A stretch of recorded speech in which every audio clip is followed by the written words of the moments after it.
Эми Бишкектен асма жолдорду көрүп калышыңыз толук мүмкүн. Бишкек шаардык мэриясы монорельстүү транспорттук тутумду ишке киргизүү демилгесин кайрадан көтөрүп чыкты.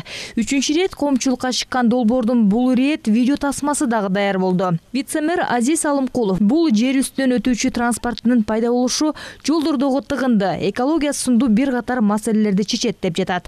Асма жолду Аларча жана Аламүдүн дарыясынын боюна салуу пландалууда. Мындан улам жер үстүнөн өтүүчү транспорт үчүн кайсы бир объектилер түрттүрүлбөйт.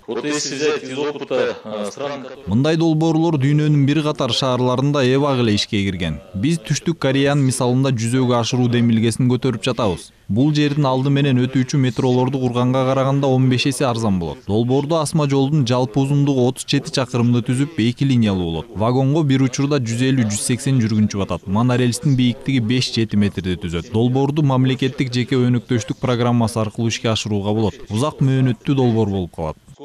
Бирок бул өтө кымбатка түшө турганын эске алганда жакын арада жүзөгө ашыруу реалдуу эмес экенин Бишкек шаардык кеңештин депутаты Рыспай Аматов айтууда. Анткени 2004-жылы көтөрүлгөн демилгеде мындай жолдун наркы 150-200 миллион долларга жете турганы кабарланган. Анан биздин бюджетке албетте туура келбейт. Биздеги социалдык багытталган бюджет болот.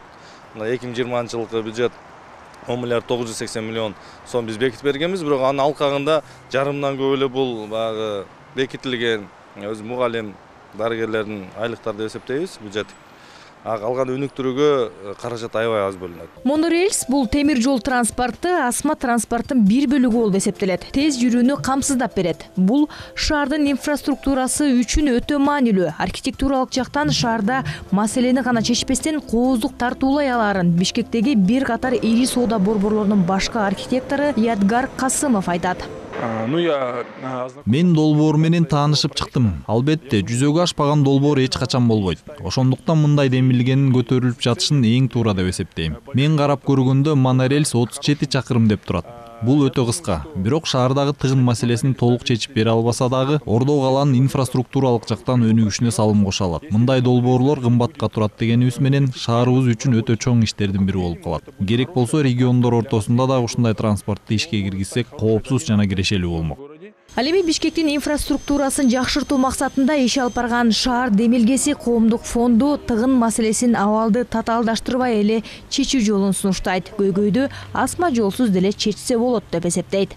На самом деле, да, есть такая проблема. Албетте, Бишкекте эң көйгөйлүү маселе бул транспорт тыгыны. Канча жылдан бери чечилбей келе жатат. Мен бул долбоордун ишке ашаарына көзүм жетпей турат. Анткени өнүккөн өлкөлөрдө дагы мындай асма жолдорду 10 жылдап салышкан. Ошондуктан шаардагы маселени башка жолдор аркылуу чечүүнү сунуштайт элем. Мисалы төмөндөгүдөй жолдор менен борбордогу кыймылды жөнгө салса болот. Биринчиси коомдук транспортко өзүнчө тилкени калтыруу. Экинчиси троллейбустардын санын көбөйтүү. Кытай автобустарынан баш тартуу керек.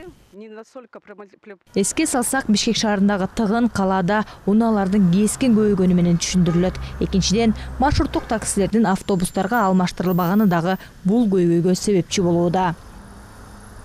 Чолпон Бейшилен кызы, Тынчтык Көлбаев, Нью ТВ.